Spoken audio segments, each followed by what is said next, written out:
Hoi! Hoi!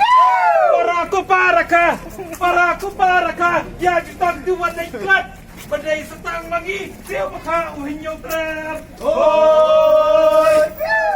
Hadin ke jing sekri ke bala bon snam po katnat pulit kum officer hakikar dan paper uba marai hom kharkrang bala pun pau ba kani sorkar Meghalaya Democratic Alliance ke bala lam khamat da National People Party hapo ke jelam konrad ke sangma kum mitrang ba kadai ke bomler bat ke bapil hakiba bon kiliang dei halor gani uni officer IPS bala song thai nakakam bakhlam pat dei por uba marai hom kharkrang menta kasi ka lai tarik unai lut ula lei ban penyeso no saka Bharatiya Janata Party haka jinan lang ki menteri ke sorkar India haka jing sakhi lang ki MDA ke parti lambat ki nong ilam ke BJP harangkat ke jingsan lang ka kurem bat ki kun lambat ki paiba. And we have here our newly joined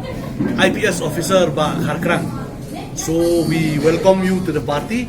So this is the party of today. Habai krembo slong mil kurwo aka tiar ba Kharkrang lai thu ba ka jingrung ko jungu sak sain parthai ka de hadien bloi I ya ka jingmam ler bantri kam kani sorkar Meghalaya Democratic Alliance hapo ka jelam konrad ke sangma kumunti rang ba ka jala shushu ba Kharkrang lai thu bula jet bandrung saka BJP ka dei namar bo yo I ba kani ka party kala nra ikbabun ki kam panroi hapo ka jala hi bro ka wei da kong san kalong ba ngai ka service mangan join ya ka party BJP and mga isne gini ka state jungi sampus na menta I don't see the development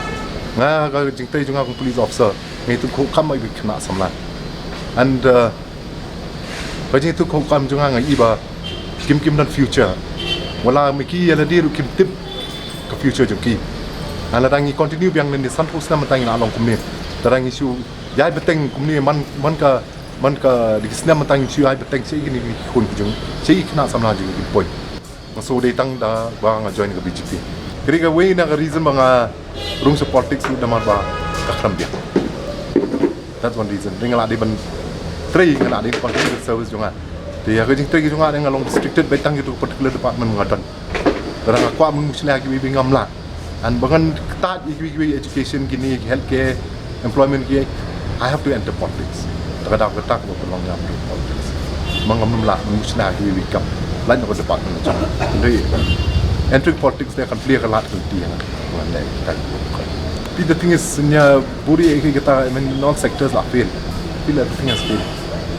ngaji dia BJP nama ngai ke jingroi ngai kumno BJP state kiba kasensyar ke BJP kumno kiwan ke jingroi de ladang akwa bukan ke state dan ni ka ri ke jungi bahkan roi dan par masuk ba undan chu we jubab lan mo song mo nduk BJP kiran likely ke we help which ko jikya second kariga education jipule puthi wat ko bakhat do dega employment education without employment will come down jimut so which means gini pro likely habya so these are the main issues ba in my agenda kariga healthcare and education but ka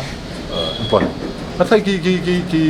brio jong among ya thang dot chlong du ki du lai kumno mga trikam munchwa por mga police department mga don TV department mathai ngam dot kam sun batai and dalong kumno ru ngila sensar hok ngila trei hok boris kata mengi program service but akaju berkila debi lada Iwan beda sini ka political field route kamu ke jingtai jing kam num kala kan nokum ju ngadi wi ni ki aspirin banile na po notch long andre ngai ke jing start ju ki nong elam ju ka party bakin nemta ka ticket ngai ke jing start ju ki andre compare ada ke yo nam yo ta ticket room kana la rai mengandan ke party and ngane ke party but ngai ya ke jing start ju ka party beda ya ka ticket tambang ngadi wi ni ki aspirin ju na po notch